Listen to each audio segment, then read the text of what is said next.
Shabbat Shalom. I hope that you all enjoyed the snow today and had a meaningful start to Shabbat. This is the first full Shabbat of 2022, and I don't think any of us thought we'd be on Zoom for Friday night services. But as the old Yiddish proverb goes, man plans and God laughs. We hope that you are safe and that you are healthy, and we're so glad that you've adapted to this ever-evolving reality that we are all living in. And I have the joy of praying along with you and along with our senior cantor, Amanda Kleinman, this evening. Cantor began our service with Olam Chesed Yibaneh, a hope, a prayer that our world may become a more compassionate place, built upon loving kindness. As we kindle the lights of Shabbat tonight, may we bring more light into our darkening world and inspire others to do the same.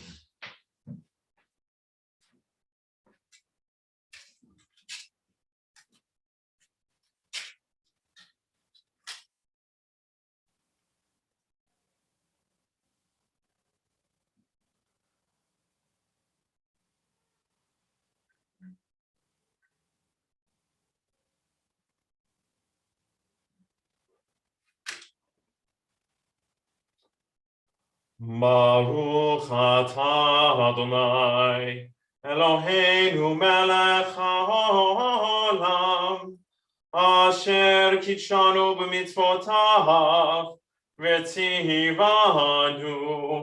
lehadlik ner shel Shabbat.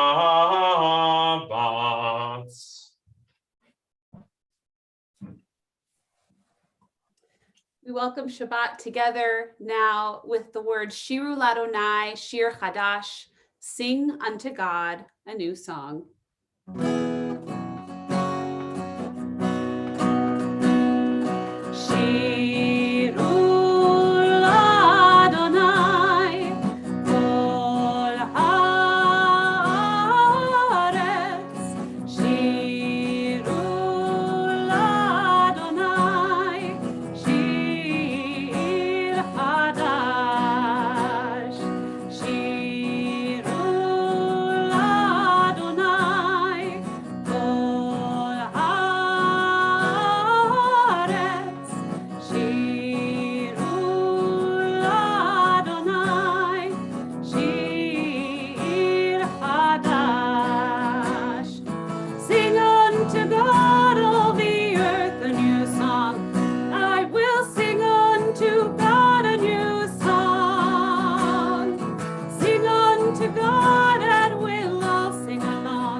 We continue now with Lecha Dodi as we greet the Sabbath bride together. We'll sing verses 1, 2, 5, and 9. Before we sing the last verse together, I will invite you to rise, to turn, and to face the entrance to the room that you are in to help greet the Shabbat bride.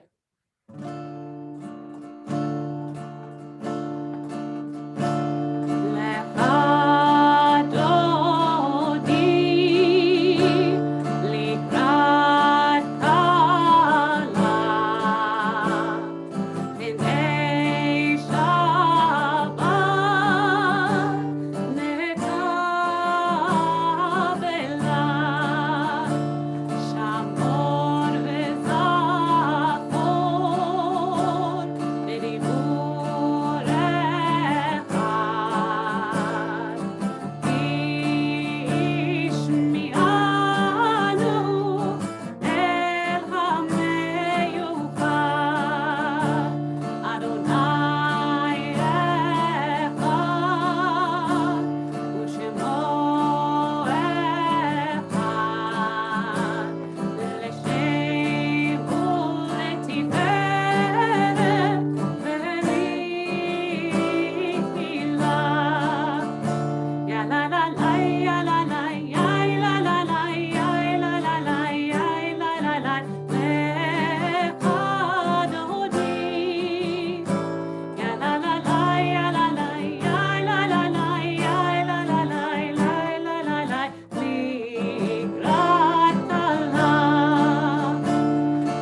remain standing for the Baruch Hu, our call to prayer.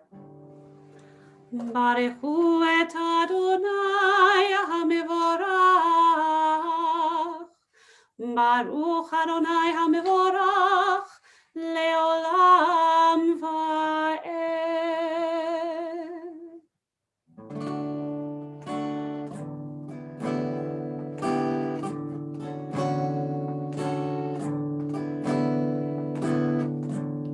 Ahavat olam Beit Israel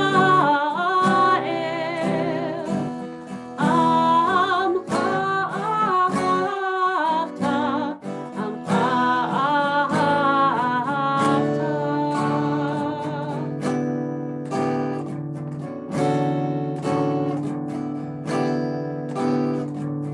Torah u'mitzvot Chukim u'mishpatim Otanu limadeta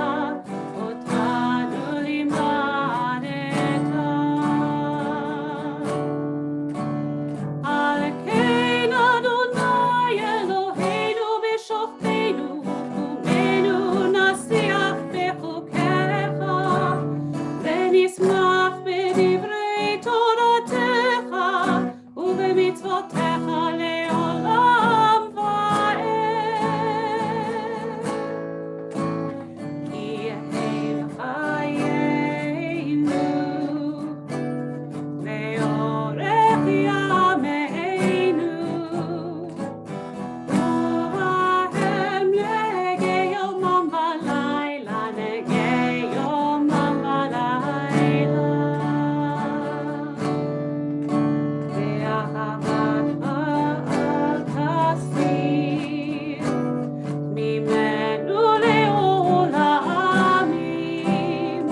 Baruch atah Adonai Ohev amo Yisrael Ohev amo Yisrael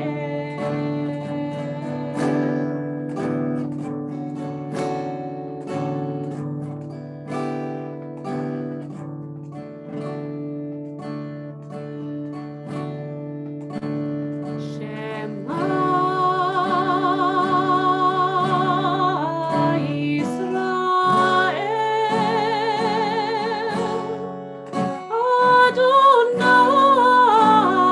Adonai Eloheinu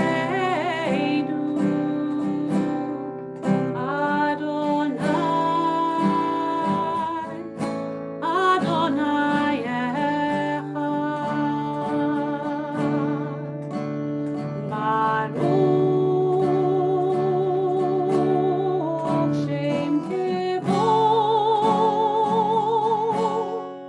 Shem Kevod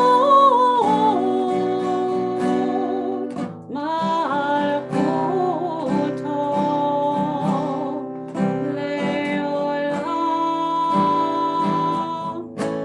Le'olam va'ed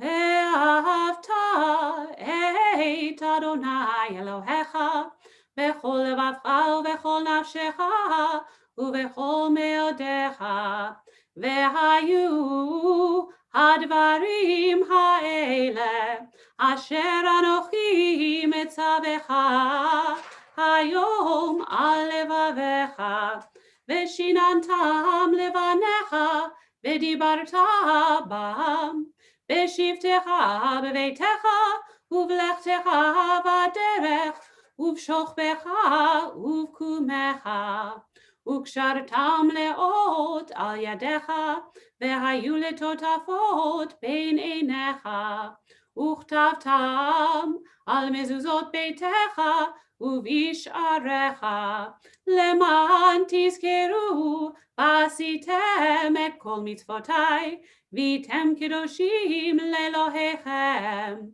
Ani Adonai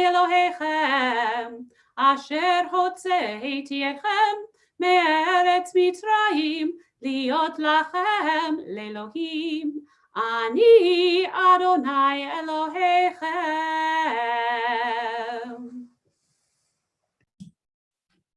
Consider now the song that imagines our people finding freedom, the song that we will sing in next week's Torah portion as we gather together for Shabbat Shirah. I hope that you'll join us next week, God willing, in person, as we have a chance to lift up the Song of the Sea and the celebration that Mi Chamocha imagines, a world redeemed, a world where we all feel a little more free.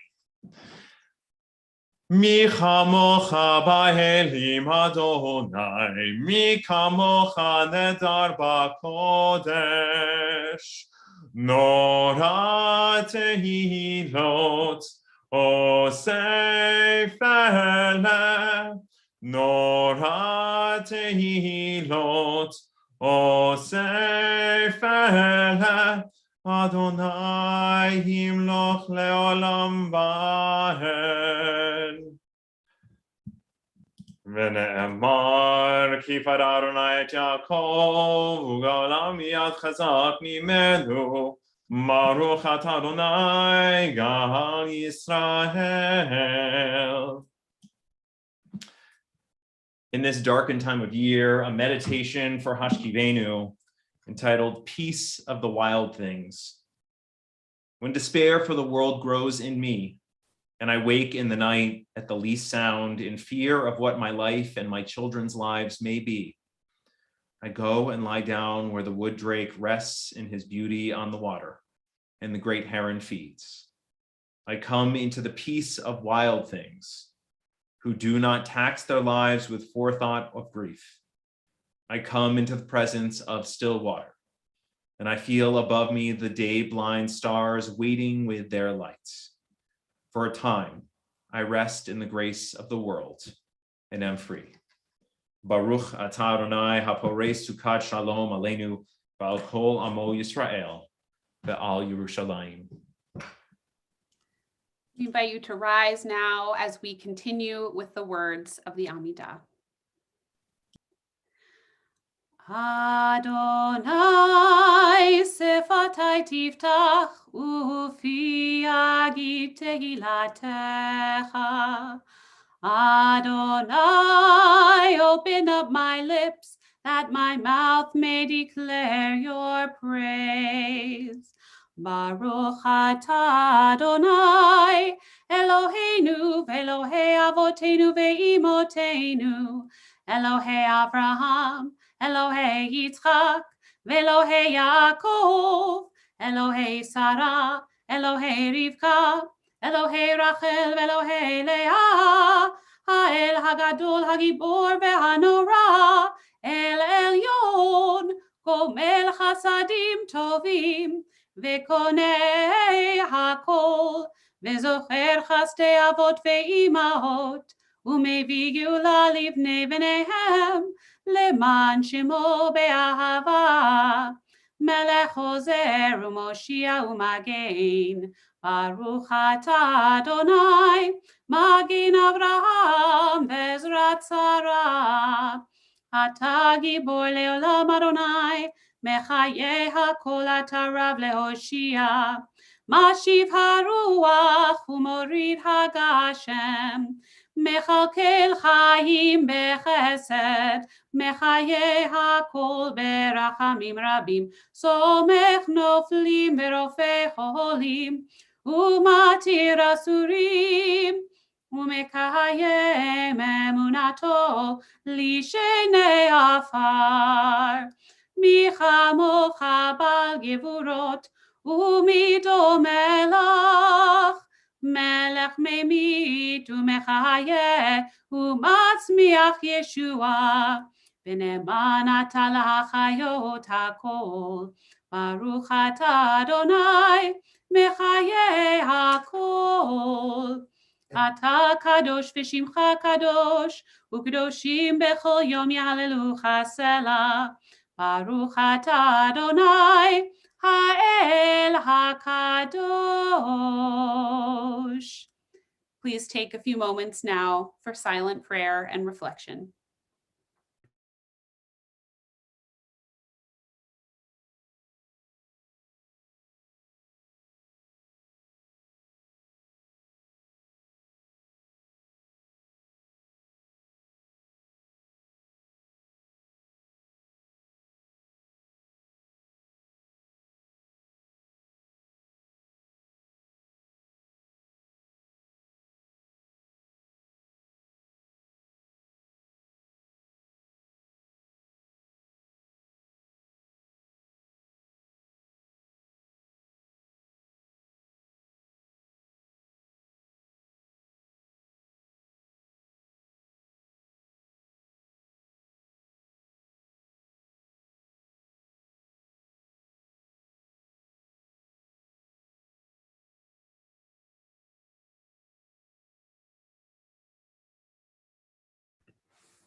I was on a Zoom call with Kenner Kleinman, Kenner Rudnitsky, and Nancy Abraham sitting in this very chair in this very room. And we were talking about our weekly prayer service for our 6th and 7th graders. It is and always has been a challenging paradox to interact with prayer in a learning environment. On the one hand, prayer has the capacity to be meaningful and inspiring, to change the way we look at the world and inspire us to be better people. It's part of why we're all here tonight, to feel the transformative impact of prayer in our lives. On the other, it's a skill, particularly Jewish prayer, something that requires repetition of certain prayers over and over again, because that act can often be a core part of the learning process. Together, we were trying to determine if our learners were learning, if the experience of repeating prayers over and over again was giving them the prayer skills they needed and inspiring them to consider the deep thoughts that prayer offers.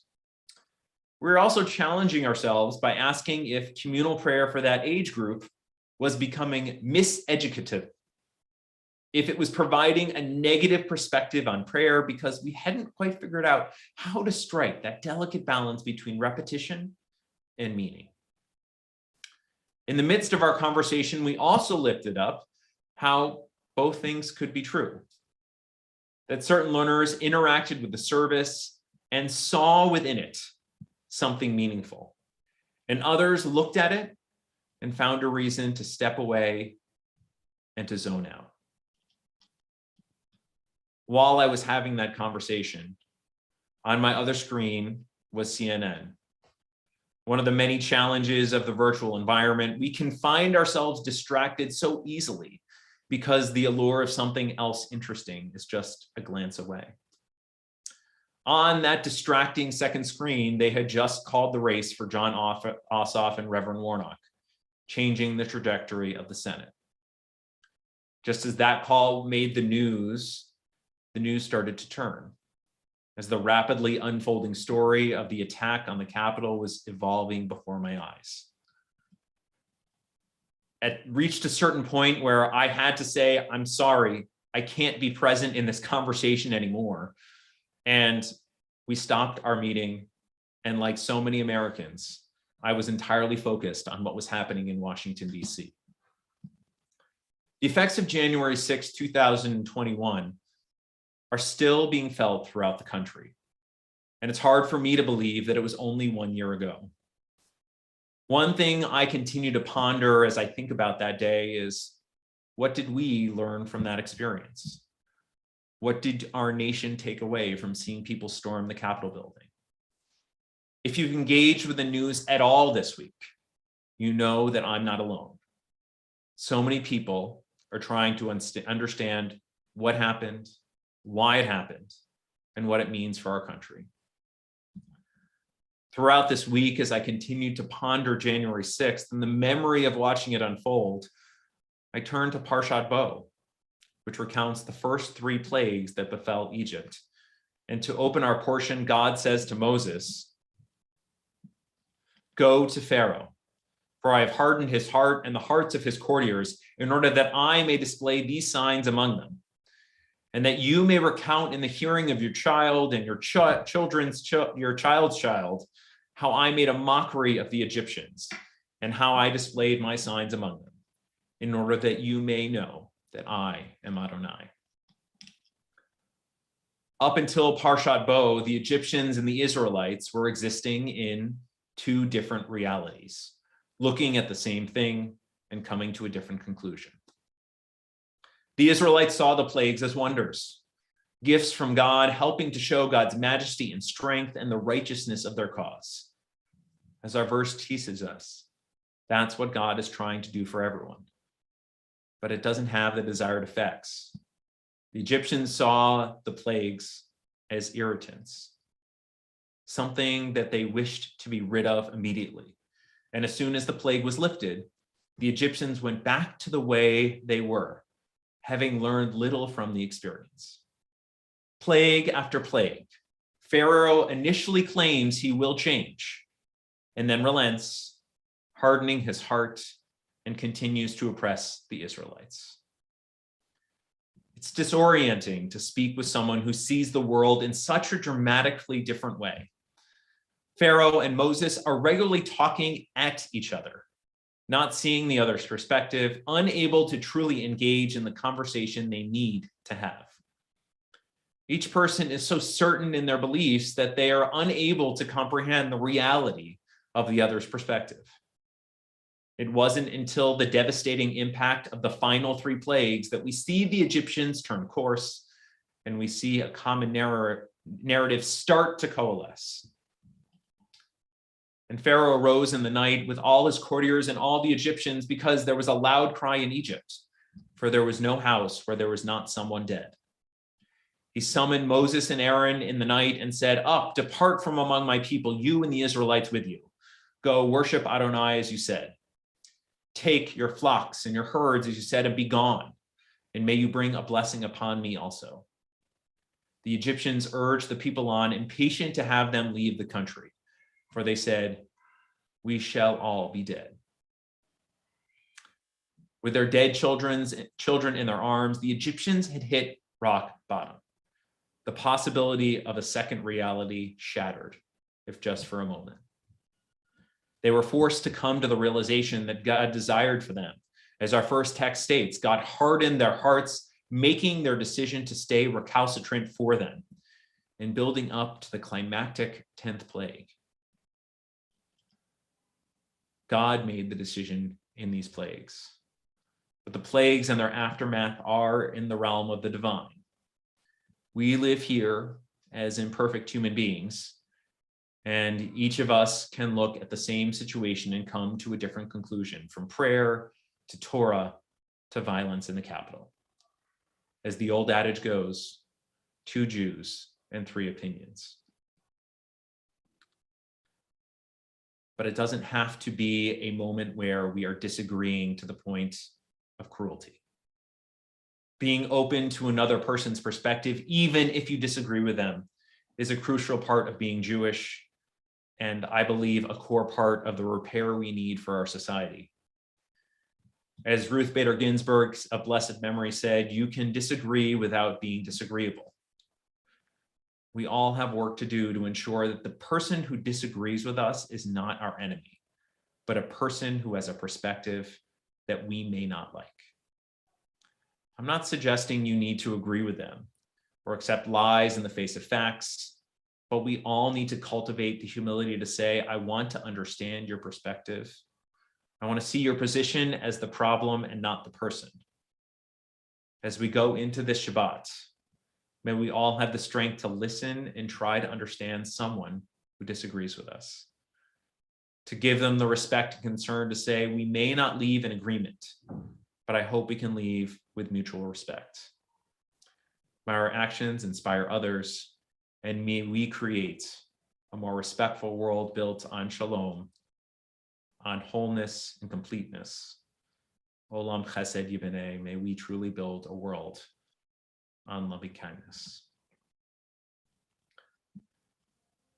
There are so many people in our world who dream of a world built on loving kindness, people who lie on beds of sickness, who are in need of healing and know that our praying for them is taking away a small piece of that sickness. So as we prepare to offer Misha Berach, please, if there's someone you're thinking of, please say their name aloud wherever you are. And join me in praying for so many, including those in our community, Herschel ben Sarah, Abraham ben Miriam, Yitzhak Halevi ben Shalom, Elizabeth Hars, Barbara Feldman, Tony and Gina DeLappa, Matthew Atwood, Stephen Bleckman, Ruth Weinfeld, Linda Byron Glucksman, Gloria Byron, Anthony and Elizabeth Dankner, Mordechai Ben Yaakov, Deborah Kapnick, Nicole Shusi, Neil Glaskill, Leah Greenspan, Andrea Reiner, Masha Batsora, Aviva Tzila Bat Esther Bela, Jeffrey Millman, Ken Master, Chava Batsara, Eliyahu Chaim Ben Fredel, Sheila Freed, Malkut Tzipora Bas Rachel, Tamar Bat Malka, Heschel Meir Ben David Achana, and Tim Wagner.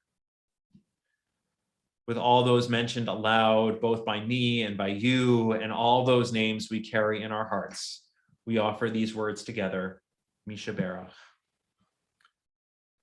Misha Berach Avotenu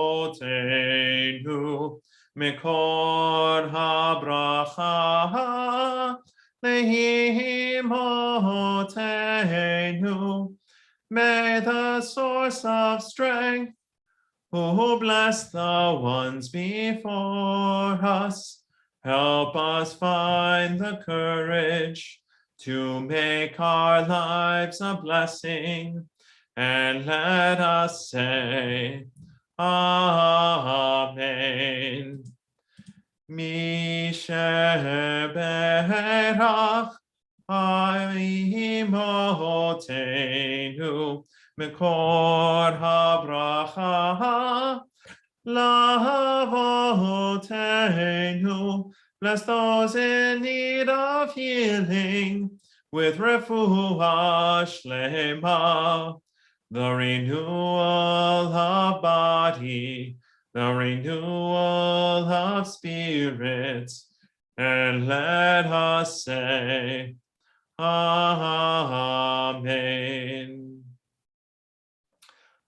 Please rise as we continue with Aleinu.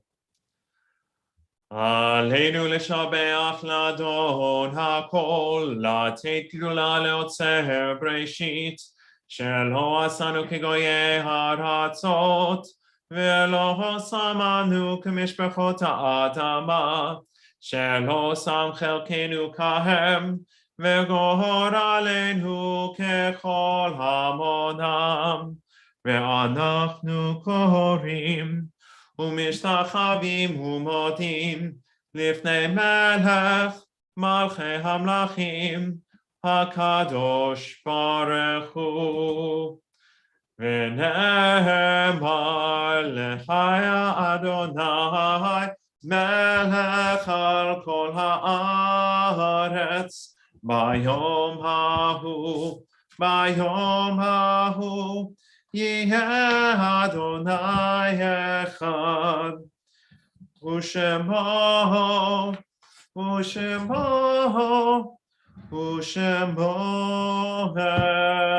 אחד.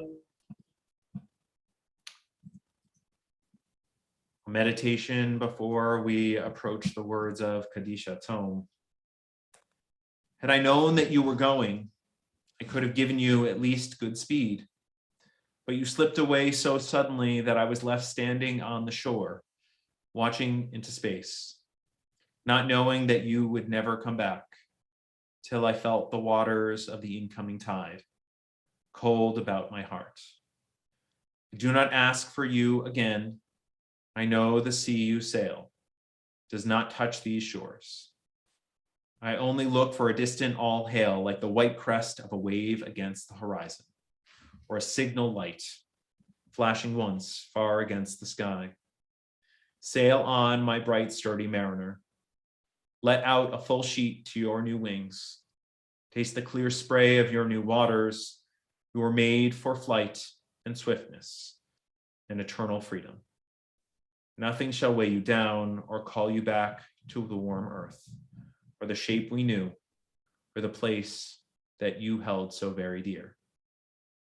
I've cut the anchor chain that bound you to me, and the great strength of my love, and the heavy ache of my loneliness, which might bear upon you and hold you back. I have fashioned into a shining silken fabric to the highest and strongest of your new sails. As we prepare to offer Kadisha Tome, we begin by remembering those who've been most recently taken from us. We remember those who were in the first 7 days of mourning, then those within the first 30 days of mourning, And then, though we don't mention them aloud, we draw them into our hearts, those within the first year of mourning. And then those who are observing a yard site. We recognize all of you, even though we cannot see you, we know that you are here with us as we remember, beginning with those most recently taken from us.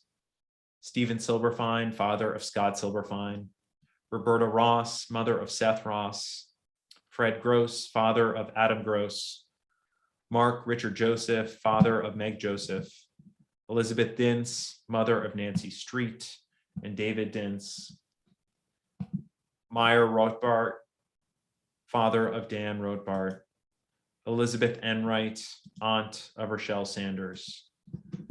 And the yard site, the anniversary of their passing, we remember Catherine Abeson, Edith Albert, Charlotte Kossow, Saul S. Coyne, Robert Alperstein, Dorothy Baltman, Dorothy Barnett, Robert Bernstein, Lena Black, Sylvia Breyer, Marion Cooper, Joan E. Deegan, Jeffrey Disick, Jack Dobosh, Joseph Lapidus, Louise Falk, William Finkelstein, Mickey Frankel, Leon Frankel, Harold Morris, Edward Zelaznik, Isabel Fauchard, David Zelaznik, Paul Zelaznik, Thomas Zelaznik, Beatrice Friedberg, Seymour Frost, Edna Garb, Harry Garb, John Gellis,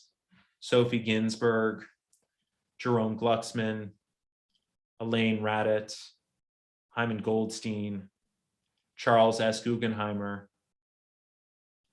Rivia Helbling, Simon Hoffman, Penny Holiday, Lilo Hutzler, Seal Jaeger, Daisy Catan, Morris Kern, William Eli Cohn, Bernard Kozlowski, Stan Rand, Edward Krupman, Herman Leibstein, Edwin Lebo, Eleanor Leff, Irving Levin, Theodore Liebman, Ilya Lakshin, Harold Malice, Lily Melamed, Barbara Ostrike, Jack S. Older, Al Pecht, Nancy Pecht, Toby Peckelin, Eunice Port, Bruce Rabiner, Audrey Raises, Milton Raises, Adolin Resnick, Sid Rosenblatt, Yolande Rosano,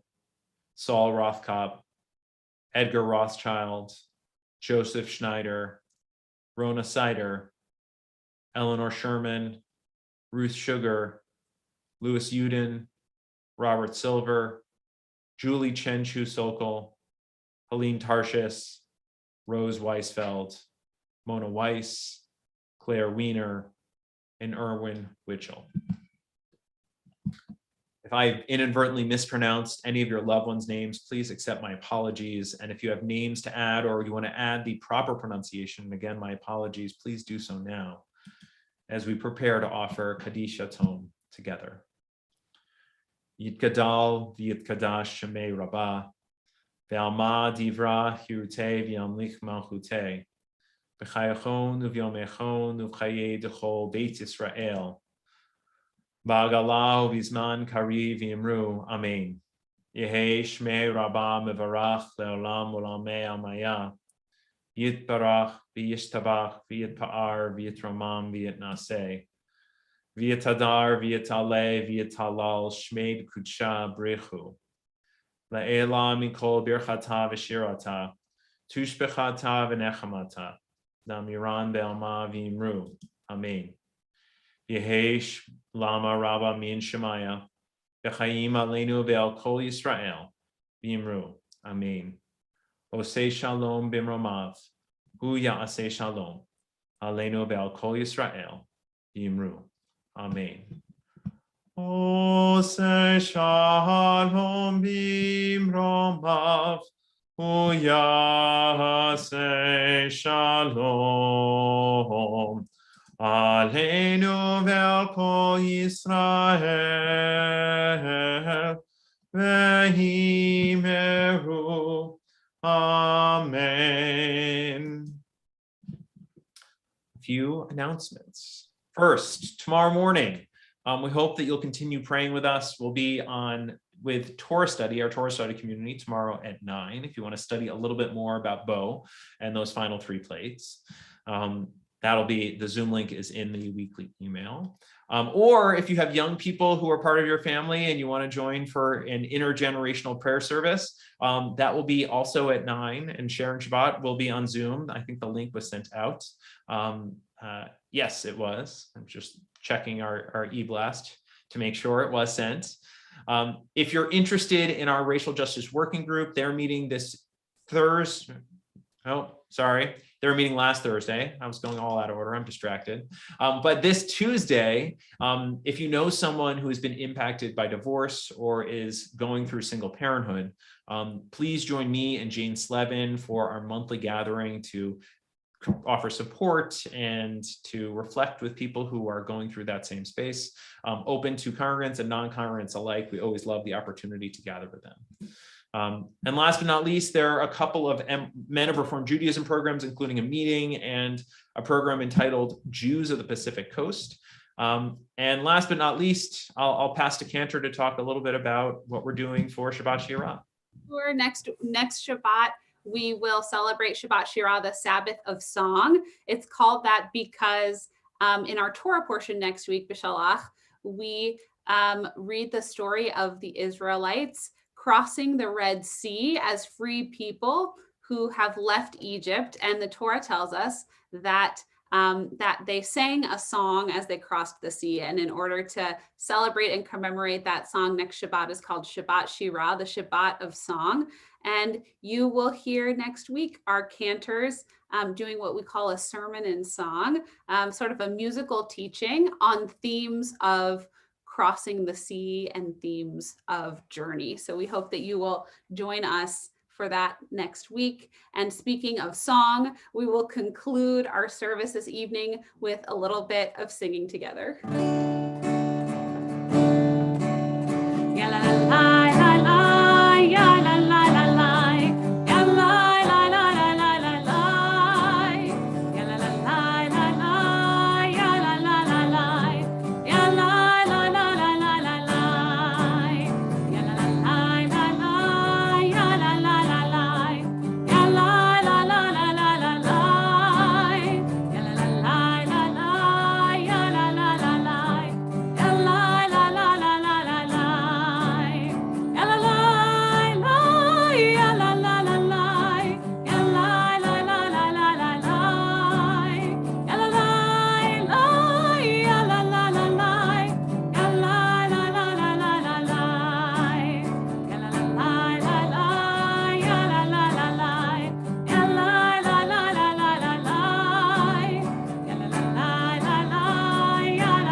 Shabbat Shalom.